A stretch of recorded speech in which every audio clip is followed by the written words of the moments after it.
Welcome to this video on copyright and copyleft in education. This will be a short video and it's being prepared for use in the Introduction to Learning Technologies course that's offered through the Gwen Moss Center for Teaching Effectiveness at the University of Saskatchewan. In this video, I'm going to explain a little bit about copyright and some information behind that.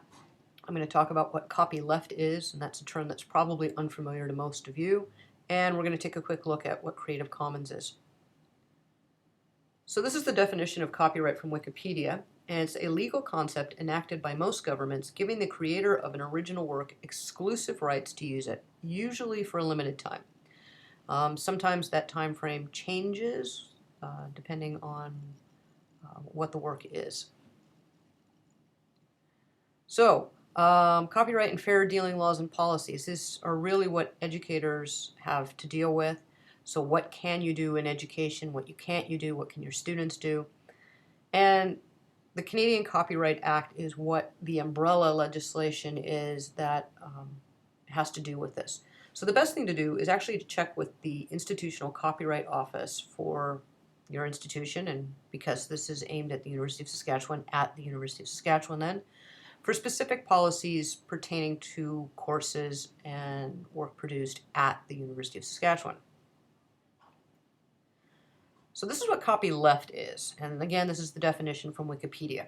And it's a play on the word copyright to describe the practice of using copyright law to offer the right to distribute copies and modified versions of a work, requiring that the same rights be preserved in modified versions of the work. That's a little bit confusing, but we will take a bit of a look at what kind of licenses you can actually put on work under copyleft terms. So what this really is instead of work being copyrighted, which it would be, an artist or creator can actually say, I want to give up certain rights that I have to this. And it might be that anybody can use this, but they need to give me credit. Or anybody can use this, but it can't be for commercial purposes. And again, we're going to look a little bit more at licenses related to that. So how do you share your work with copyleft in mind, or how do you find work with copyleft in mind? A good place to start is actually Creative Commons, and this is from the Creative Commons website. And what that is it's a non-profit organization that enables the sharing and use of creativity and knowledge through free legal tools. So Creative Commons is really for creators who can give others the right to use their work with certain restrictions. So if you create a picture, you take a picture and you want to share it with a Creative Commons license on it, you might say you just have to give me credit, or no commercial, or you can't make any changes to it, but you as the creator get the right to do that. Or automatically, without a license like that, you actually own the copyright to your original work. Now, if you're a user looking for work on Creative Commons, what you can find there is images or even music files or other works that you can use with a lot more flexibility under fair dealing. So let's take a quick look at the various Creative Commons licenses, and that'll be it for this. So if you see that little symbol with the little person on it, that means you have to give attribution. These two symbols together, that's another license, and that means attribution and no derivatives. So that means you can use this, but you can only use it in the form that it currently exists. You can't make any changes to this creation for your use. You can only use it exactly as you found it. The next one down is for, again, attribution. You have to give credit. It has the no derivatives part of it again, but it also includes this part in the middle that means no commercial, so you can't use it if you're making money off of it somehow.